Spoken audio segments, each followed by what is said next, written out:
Give me a second. I'm just going to log into Twitter, tweet about this event. Because if I don't, then it never really happened. The average person spends 4 years of their lifetime looking down at an electronic screen.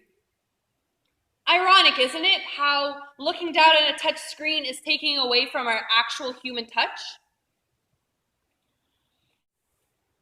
Mr. Zuckerberg, there's so many great things about Facebook, like, when I want to connect with family overseas, or I want to connect with a cool friend that I met on my trip to Japan. It's great, but the thing is, Facebook isn't what you have it out there to be. It's an anti-social networking system. We have become more selfish and separate than ever. It does not connect us at all. Do I not have the patience to have a regular conversation without abbreviation? It used to be hard when friends created cliques. Now, it's even harder when cliques create friends. I'm not one to judge because I have Facebook more than I've faced books in my lifetime, and that is something I truly want to change. Facebook is always there. I can rely on it really easily. If I don't update my status daily, I'm not breathing. If I don't tell people where I am, who I'm with, and what I'm doing, then it never really happened, and I was never with that person, never in that place doing that thing. Self-worth nowadays is measured by how many followers I have on my social media accounts and how many likes I get on a photo, and that is utterly ridiculous. I remember when I was a kid, I would go outside and I would gather everyone in the neighborhood. We'd play hide and seek and play tag, breathe in the fresh air. We'd have grass stains on our clothes, dirt on our shoes, and we wouldn't have a care in the world because we were out there and we weren't glued to an iPod screen trying to find games to play. Spoken word artist Marshall Davis said, "From the Garden of Eden to the branches of Macintosh, apple picking has always come at a great cost." Apple products provide us with access to a vast array of information, but unfortunately, it limits our interactions in the real world. After Adam and Eve ate the apple, they were banned from the Garden of Eden. Will our overconsumption of Apple products and a long list of technological advices, will they lead us to a similar fate? iPhone, iMac, iChat, iPad. Will having all of these devices in our homes take away from making eye contact? Letters. Whatever happened to longhand writing? The beautiful cursive writing in the letters, writing to a loved one. Something of such sentimental value.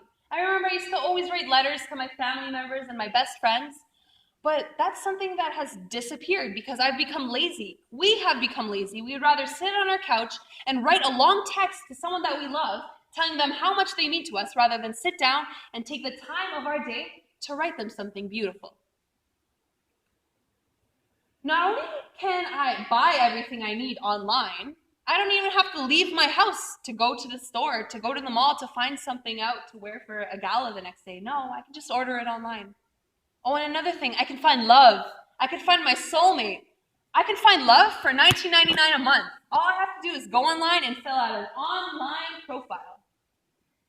Researcher Yalda Yules, mother of 2 teenagers, she said that it's no wonder that this is happening to us because it's all around us. If I wanted to stop, I wouldn't be able to because it's all around me. Everyone's doing it. Everyone's on their phones. Addiction is the state of being enslaved to a habit or a practice. It's the compulsive psychological need for something, creating an abnormal dependency. We have all become addicted. We cannot go a day, we cannot, let alone an hour, without having our phones in our hands, or watching TV, or going online to check who is online. I watched a short film the other day called The Antisocial Network. And it was about a man. It followed a man on his journey. and his addiction to his phone. He was at the club one night and he saw this beautiful woman, and he asked her for her Facebook name and her number, and she told him she doesn't have Facebook. And he was astonished. He was stood there for a good minute, and he was wondering how this person in their right mind could not have a Facebook account. Eventually they exchanged numbers, and they went out on a date, and he had his phone out the entire time. He was taking pictures of the food. He was not even talking to her. He was even showing her what filter she should use to get more likes on Instagram and Facebook. That date ended, of course. This is what people have become. A bunch of antisocial socialites living in a world full of social media. We have become lonely and dependent on technology. You decide. When will it be time to disconnect from the digital world that we have created for ourselves and connect with the real world that we were born into? In response to Prince EA's video, "We can't autocorrect humanity," what I have to say to that is, we can't autocorrect humanity, and we have to change it ourselves.